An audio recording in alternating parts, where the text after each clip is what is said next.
হালাল উপার্জন করার জন্য মেরুদণ্ড লাগে, এটা সংকল্পের জন্য মেরুদণ্ডের প্রয়োজন হয়। সমাজে দুর্নীতি করার জন্য কোনো যোগ্যতার প্রয়োজন হয় না। সবার কাছে অনুরোধ, আমার চ্যানেলটি দয়া করে সাবস্ক্রাইব করবেন। কেহই সাবস্ক্রাইব না করে যাবেন না, প্লিজ সাবস্ক্রাইব করুন। শুধুমাত্র পাওয়ারের দরকার হয়, যার কাছে পাওয়ার আছে তিনি চাইলে দুর্নীতি করতে পারেন। আমাদের সমাজে তেমনটি পরিবেশ। কিন্তু আপনারা যারা কর্মজীবনে প্রবেশ করছেন অথবা ভবিষ্যতে করবেন, আপনি যদি সংকল্প করেন যে আমি হালাল পথে থাকব, হালাল পথে থাকলে সমস্যা কী হবে সেটা বলাই বাহুল্য, আমি বলে রাখি। নাম্বার 1, আপনার পরিবার থেকে আপনি সাপোর্ট হয়তো পাবেন না। বাবা মাই বলবে যে অমুকের ছেলে তোমার সাথে একসাথে জয়েন করে কত কিছু করে ফেলছে, তুমি কি করলা। একইভাবে আপনার স্ত্রীর পক্ষ থেকে হয়তো আপনি সহযোগিতা পাবেন না। এই জন্য জীবন সঙ্গী নির্বাচন করার আগে এই বিষয়গুলো খুব দেখা। নবী সাল্লাল্লাহু আলাইহি ওয়াসাল্লাম এই জন্যই বলেছেন ফাসফার বিজাতিদ দ্বীন, তুমি বিয়ে করার ক্ষেত্রে তোমার জীবনসঙ্গীর ধার্মিকতাটাকে সব কিছুর উপরে বিবেচনা রাখো। সে যদি সত্যিকার অর্থে ধার্মিক হয়, সত্যিকার অর্থে আল্লাহভীরু হয়, সত্যিকার অর্থে দিনদার এবং মুসলমান হয়, তাহলে সেক্ষেত্রে তাকে জীবনসঙ্গী হিসেবে নির্বাচন করলে তুমি সুখী দাম্পত্য এটা তুমি উপভোগ করতে পারবে। সো হালাল উপার্জন করতে গেলে বাধা কি কি আসবে সেটা বলাই ভালো নয়। প্রায় সময় বলি ইয়াংরা যারা বিবাহ শাদী করবেন, এখনো করেননি, বিয়ের আগে হবু স্ত্রীকে সাফ সাফ জানিয়ে দিবেন যে আমি কিন্তু খুব তেড়া কিসিমের যুবক, সমাজের যে স্রোত দেখতে পাচ্ছ আমি কিন্তু তার উল্টো দিকে চলবো। এবং এটা গল্প না, এটা কোনো তোমাকে কথার কথা বলছি না, এটা সিরিয়াস আলাপ।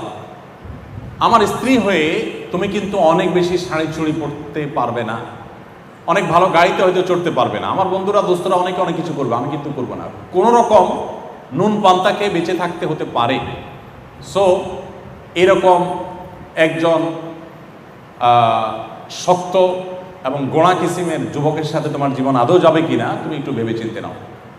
সাফ সাফ বলে দিবেন, বাবা মাকে আগে ভাগে মোটিভেট করবেন যে আমি কিন্তু অবৈধ উপার্জন করবো না, আমি সৎ পথে থাকবো, আমি সমাজের জন্য অনেক কিছু করবো, আমার সেই সুযোগ আছে।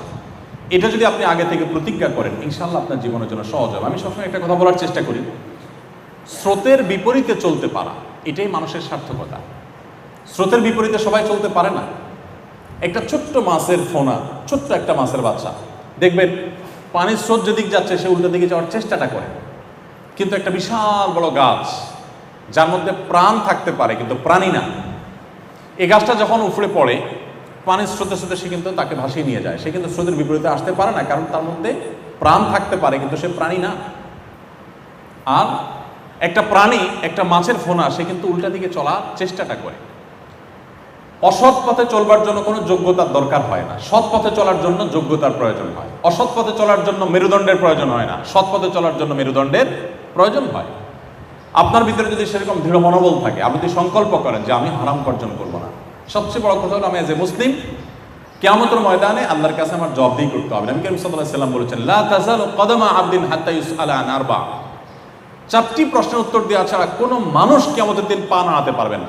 জায়গায় ঠায় দাঁড়িয়ে থাকতে হবে, এই প্রশ্নগুলোর উত্তর দেওয়ার পর সে নড়তে পারবে।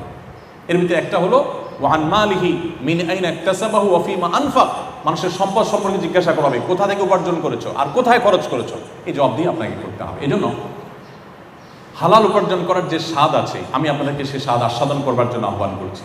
এর মধ্যে অবর্ণনীয় তৃপ্তি আছে। হারামের মধ্যে যেটা নেই সেখানে আছে জ্বালা।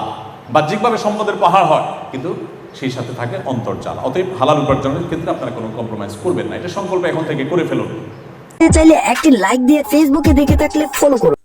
আমাদের চ্যানেলটি সাবস্ক্রাইব করে পাশে থাকা বেল বাটনটি অন করে দিন।